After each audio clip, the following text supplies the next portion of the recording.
Welcome back. Part 2. So we've just had a look at this stunner. And remember, this is, if a silver one of the period cost, I don't know, £15-20, the Sheffield plate equivalent might be £8 or £10.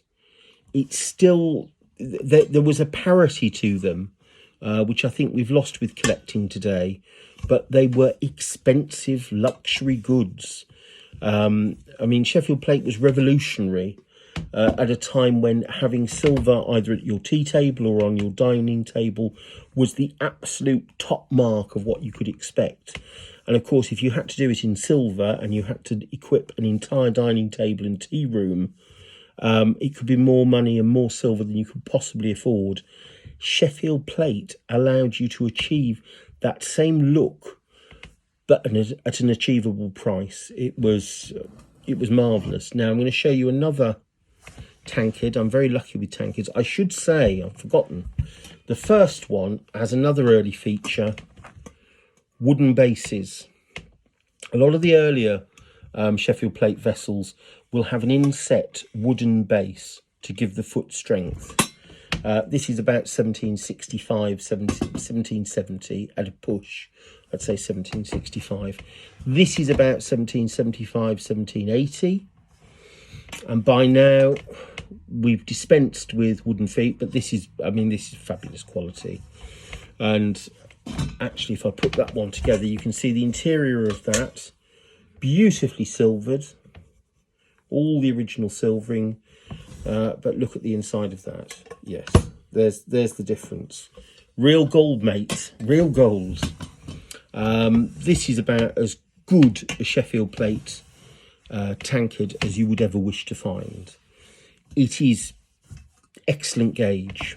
The foot, as you can see, that's a double thickness of Sheffield plate that's been soldered together. You can see all of the handwork in that texture that you can see. The base has been domed to give it strength. It's all about strength and sturdiness. You've got these lovely beaded, the beaded edges, that would have been run off as you run off wire. That would have been a silver and copper wire that's run off with this beaded edge and would have been cut and applied. And as ever, where these pieces are soldered on and the two pieces join, where do they join? They join behind the handle. If you're going to get a join on anything, you're going to get it hidden by the handle. Remember that. So I can see those joins. That means, because I can see the joins, because I can see where, not on the inside because it's mercuric gilded, but on the outside I can see the seam. This has never been replated. They're getting better at hiding it, but you probably see it. Can you see the slight line there? That's where the foot joins there. You also get, and this is a later feature, slightly later feature than the earlier ones. The earlier ones, they will fold the edge over. If you get a cut edge of showing the copper, they'll fold the metal over.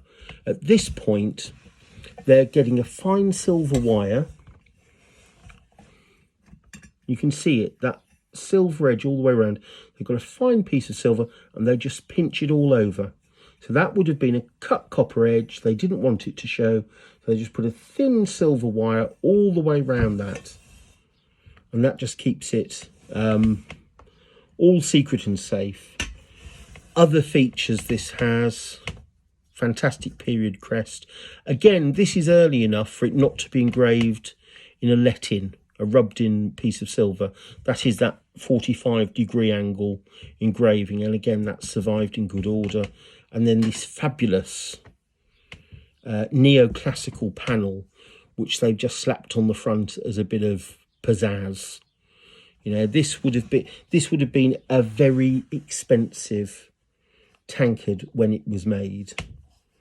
Very fashionable, very expensive, and almost everyone around your dining table or when you were carousing in the tavern, they would have no idea that was not silver. Sadly, no maker's mark on this. I imagine it's by somebody like Morton, who is cutting edge and often uses these applied neoclassical ovals on his Sheffield plate. But again, it's all hand worked. Remember that, it's all hand raised. The body is all hand raised, although actually this has got writhen markings in it. So that could have been spun.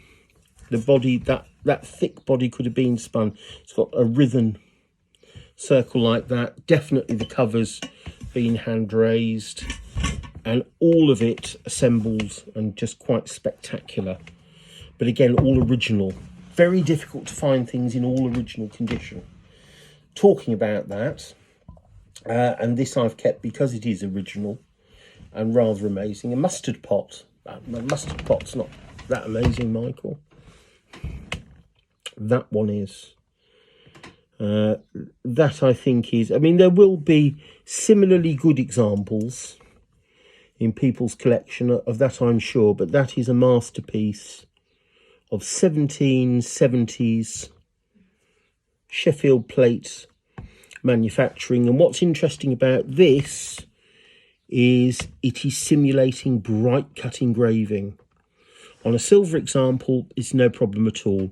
You make it, you pierce it, you give it to your silversmith, he gives it to an engraver who engraves it all. We know the problems associated now with engraving on Sheffield plate. It's the copper showing through. So all of this decoration that looks like hand engraving is achieved by a series of stamps. So they had little stamps with all the zigzags, all the circles, all the different marks you'd achieve by hand engraving, and they would go over and they would stamp them all in, a bit like stamping decoration into pastry. And because you're stamping it in, because you're moving the metal and not cutting into it, the silver surface is maintained. And this is illustrated. There are two really good books on Sheffield plates that I'll mention. There's Bradbury's Old Sheffield Plate, which is a classic, and there's the very recent and extremely good book on Sheffield plates by Gordon Crosskey. And you can look both of those up on Amazon or whichever book search engine you have, and they're fabulous. And actually in Bradbury, I think it is, or Crosskey, they show an original design for this mustard pot, which I think is by Richard Morton in about 1775, 1780. And it's fantastic. And again, the handle is made from two parts. This is all stamped out. This here, this is telling, this is wire. This is drawn Sheffield plate wire that's just been looped and soldered on. But this is a magnificent thing. Just the condition, the quality and the design of it. And before anybody asks, they'll be pulling that out of my cold dead hand. What else can I show you? Well, this is pretty fabulous.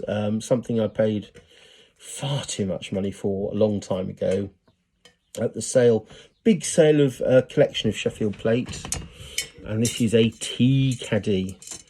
With its original, well, not original, but with its somewhat old S.J.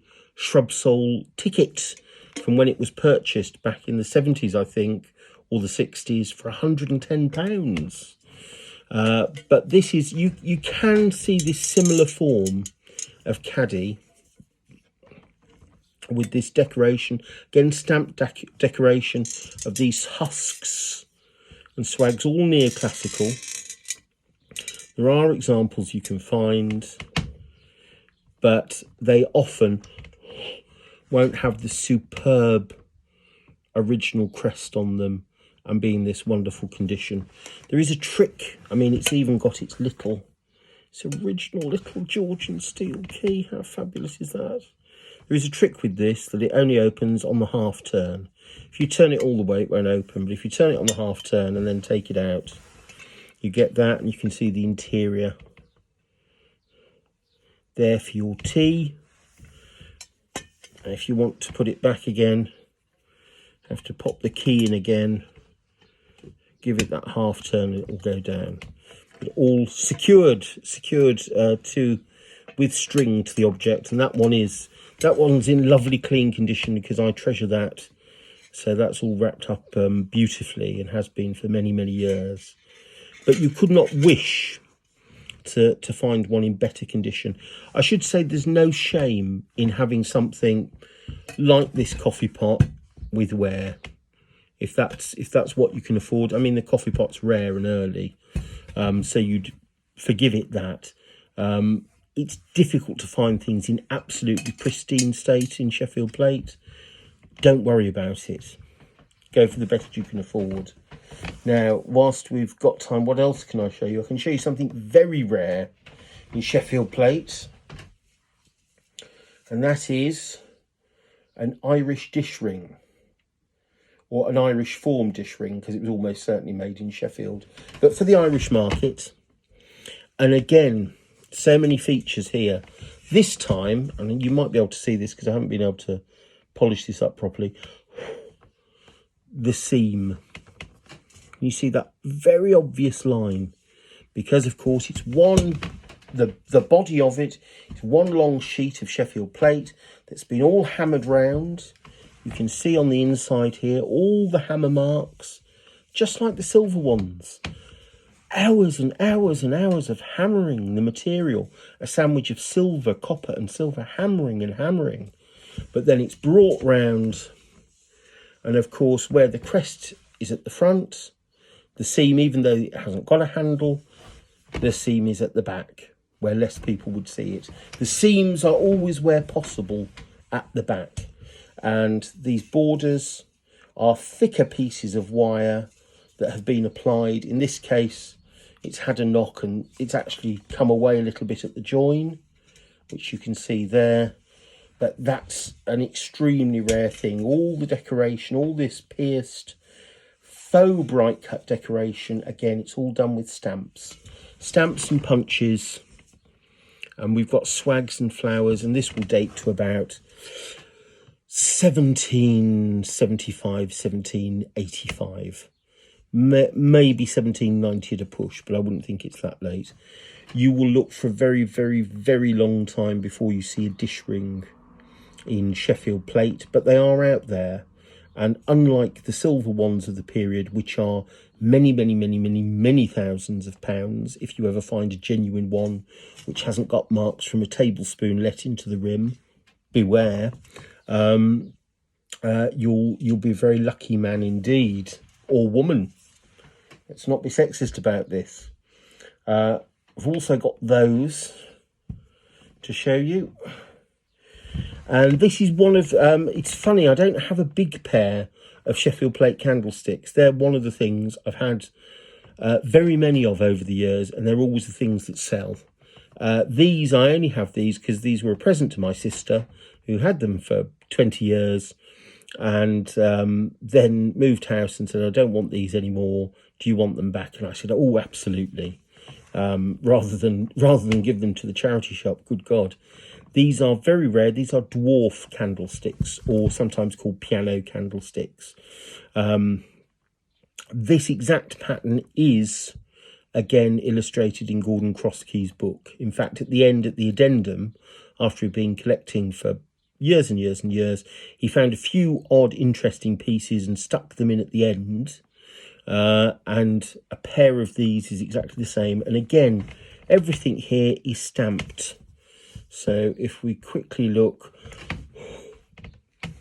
you might be able to see, again, a seam there. See, you'll often not see it in the decoration, but as soon as it hits a flat area, it'll stick out like a sore thumb if you breathe on it. So again, the sconce here is stamped in two pieces, with a separate piece for the top, all soldered together, all filled in with lead to give it strength. And these bases, again, all this very fine neoclassical decoration, all stamped out. But again, the initials here, which are JAB, they're just engraved at an angle. And of course, this time there is a bit of wear and the copper has started poking through because of the engraving, which does happen when they're not on a silver let-in patch. The final thing I'll leave you with, I think we've just got time, is something I haven't seen in either book mentioned. I haven't seen in any collections yet. I'm sure people will correct me. They'll start screaming at me and say, I've seen a dozen of those. And this I bought many, many years ago. It was black this morning. I've done my best. There are still areas of blackness to it. I doubt you will have seen one of these before. It is, well, you've seen one of these before because it's a punch bowl, but it is a Sheffield plate punch bowl. And of all the things to make in Sheffield plate, this is the most counterintuitive. This is unpolished copper, which I imagine would have been gilded, mercuric gilded, when it was made. And it's just had such a tough life with all those corrosive fruit cocktails and punches in it, that even the gilding, which normally sticks like absolute, sticks hard and fast, has given up the ghost. But without wishing to horrify you with too many reflections, and you can see here the initials RB, beautifully engraved in script, but again onto the plain silver, and it's just all come through. But I've never seen another one in Sheffield plate. I haven't seen one in Gordon's book. I've had a look. Maybe you'll correct me, but that was a wondrous thing. And you can see here where it's bloody filthy. Again, the absolute clear line where the foot has been brought together. It's had to have that seam. So there we go. I'll put that away before you see enjoy too many horrors of my desk. But I hope you've enjoyed that. I've showed you a few bits of the sort of quirky stuff you can find in Sheffield plate and what to look out for. And it's mainly seams and joins and originality. Nothing wrong with a little bit of wear to it, but really you never want to buy anything that's been replated, because that's just, it's lost its soul then. So good antiques hunting, and until next week, goodbye.